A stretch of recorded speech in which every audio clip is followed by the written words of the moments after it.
ఆదాయంలో 8, ఖర్చులో 14, రాజపూజిత 4, అవమానాలు 5. కాబట్టి వీళ్ళు ఎక్కువగా ఆలోచన చేయరు. ఆలోచించి ఒక పని అనుకున్నారనుకోండి, ఆ పని 100% కరెక్ట్గా సక్సెస్ అయ్యే మార్గం ఉంది.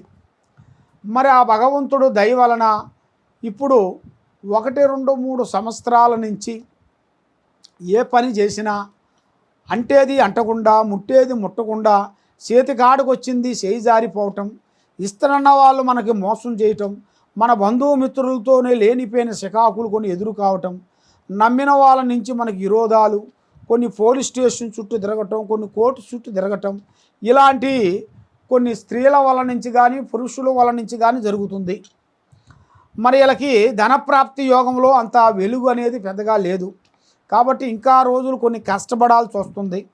మరి ఇంకా కొన్ని రోజులు కష్టపడితేనే వీళ్ళకి ఫలితం అనేది ఎదురవుతుంది. కష్టే ఫలే అన్నాడు.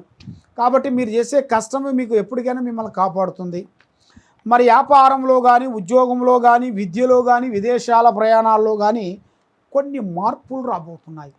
కొత్త కార్యక్రమాలు, కొత్త పనులు అభివృద్ధిగా రావాల్సినవి మీ జాతక యోగంలో చాలా వరకు కనబడుతున్నాయి.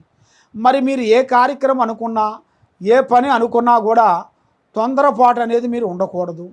మరి వైవాహిక జీవితం పెద్దగా అనుకూలంగా లేదు. మరి కోర్టు సమస్యలు కానీ, భూమి సమస్యలు కానీ మీకు చాలా వరకు కనబడుతున్నాయి. దానివల్ల మిమ్మల్ని లేనిపోయిన సికాకులో కొంతమంది ఇరుక్కొని ఇస్తారు. మీరు ఎన్ని రోజులు కష్టపడ్డా కూడా దాంట్లో ప్రతిఫలం కనబడుతులే. దాంట్లో లక్ష్మి వస్తుంది పోతుంది. ఎంత సంపాదించినా కూడా తినేదానికి దానికే పోతుంది. మరి దాంతోపాటు మీకు ఈ నెలలో దూర ప్రయాణాలు కొన్ని ఎదురవుతున్నాయి.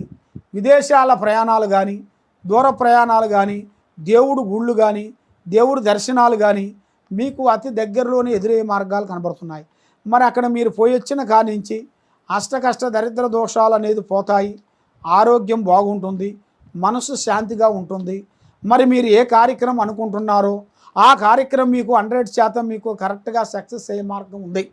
కాబట్టి జనఘోష ఎక్కువగా ఉంది మీ మీద, అంటే ప్రజా దృష్టి.